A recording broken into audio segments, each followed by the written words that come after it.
دکتر احمد ملک پسپور نخوشی زاروکان هروا اندام کمیته ناوندی یا پارتیا دموکراتا کردستان سوریه. دکتر دم باش سپاس جبو بشدربوناته رخصنا تندرستی جهانی بحثا پیلا سیم دکه او پیلا سیم یا کرونا چیه او پیلا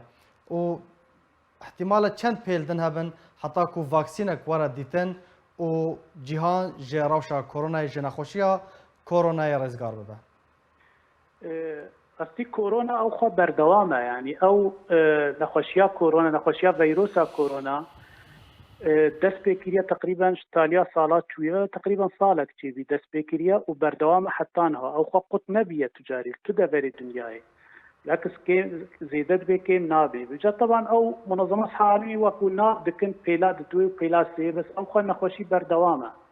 يعني السر صار تقريبا حتى انها ادنى خوشيه فيروسا كورونا بردوامه وبلا بيل الدنيا يتبي بس وكو جبونا وري ناسكرن انه وكا بيلي درياي بحريه يعني جانا كيندو جانا هيد نادا كيندو مهانا نادا زيدت بي بس اوقع هر فيروس بردوامه لا دكتور دبيجن وي جرانتر با يعني دكتور احمد دبيجن بيلاسيام وي جرانتر با او الدليل ها تيدا يعني بحثانها زبستاني دكن يعني بايز تقريبا ذكاليا زبستاني دكن في فتريدا عادة نخوشي فيروسي او فيروساتي هنسائي تنفسي او نابز بلابينا وهنكي زيادة تردبي فيروساتي تنفسي رنجكي قشتي عام حمي بلا زيادة دبن طبعا فيروسا كورونا جي متوقعة في دمي واردة زبستاني دا او بلابينا وينا هنكي زيادة ترببي صدام چیه کو وها زوب بلاف دبا و زیاده دبا دکتور او زبستاني دا فيروسات او طبيعتها فيروسات عادة جمد وادا او جريداية بجيانا فيروسي يعني او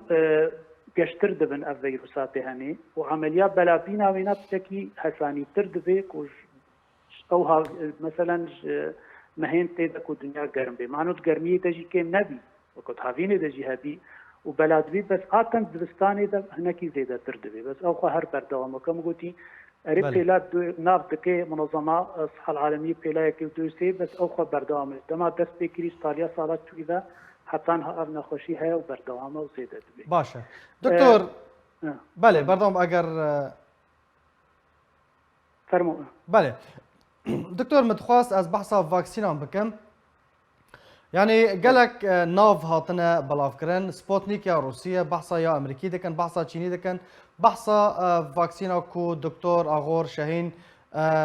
تشي كريا دكن حتى تشي استه تشي راده كي اف فاكسين وببن سدم كو كورونا بداي ورا يعني جوي كنجي داكفن بازاران وخد شارع سركرنا تالي يا يعني نهائي راتي او فاكسين يعني حتى فاكسينك تازه ومضبوط پیدا نبي ابنا خوشي وبيرنجي بي وبردوام بي طبعا اب علاجات اب شارع سركرنه تين كرن حتى نهاجي حمي علاجات بهتر يعني نوعينا عربينا يعني هناك اعراضها كم تكن هنكي نخوشي كم تكن بس نخوشي ساخ ناكن باعتبار نخوشي نويا وفيروس نويا وهين او شارع سركرنا كو صدصدي هين جيره نهات يدانين اب علاجاتي دبن اب باراستنا دبي وعلاجاتي دبن جي حميجي بتشكي هناكي فا اعراض وينا كين بكن لچاره سر برنگكي تالي ناكن نهائي ناكن فحلاويات تاليا نهائي چاره سر كرنا مضبوط او وحتى او فاكسين پیدا بي فاكسين عاده حتى پیدا دبن وكو پیشتر او فاكسين پیدا بين ام بيجي سوركا بي يشلل بي غيروا بي اتن دمك جيرت بي يعني شكي ماي وصالك صالو نيب جيرت بي حتى او فاكسين دراسات كامل سر تشين ببن وتو تاثيراته ومشاكله وينا جم نخوشا پیدا نبن وفعال بي يعني ابدو شرط اساسي فاكسين دبن اول شيء اكتيف بي بحيث الضاده يعني او انتيباديات لاجده كم يكا باش تشيكش بو شري فيروس بكن وقت كبت لاجده وقاد الدوي امن بي سليم بي يعني بمشاكل بتاثيرات جانبيه بي فهر دو تشتهنك كو پیدا ببن فاكسينه كده او اعتبار بفاكسينه كي باش و او فاكسين وقتا پیدا ببر راستي فيروسان حد جيره وريتانين وبمينه بس او جيو ببي وقت انفلونزا عادي باعتبار وقت فاكسين يك بستيني و بكبي او بكتن باعراض السبق بي او خطر سر جیانا وینا ناگی دکتور نهاد دوی دمیده گلک چاوا شرکات او گلک دولت او واکسین اعلان بله. کرنت بجن ما تشکرنا يعني تريدنا والى اخره راستی هین وقت جرى دوی يعني بجم توقعاتي مدى حتى بهاري ممكن نوكاني فاكسينك مضبوط دركبي روسيا درخستن مثلا بري چند ماه درخستن بله. او نوعك سباق راستي تشي بيت نافبينا دولتا دا كاكي عولي فاكسين درخي وقتي عولي فاكسين درخي دورة كامية تهبت وقت النظام العالمي الجديد يعني فبسروينا هناك سباق تشي بيت دولتا كرن يعني قالك دولتا بس او فاكسين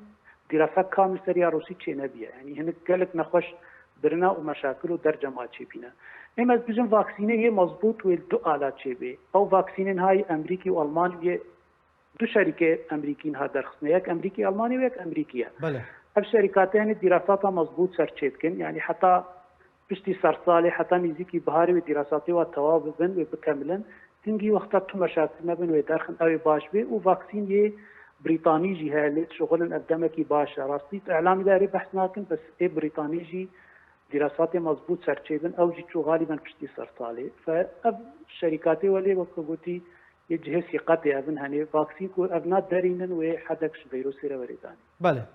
گلک سپاس دکتر احمد ملک پسپور نخوشی زاروکان هروها اندام کمیته ناوندی پارتی دموکرات کردستان سوریه گلک سپاس جبو باشدار بوناته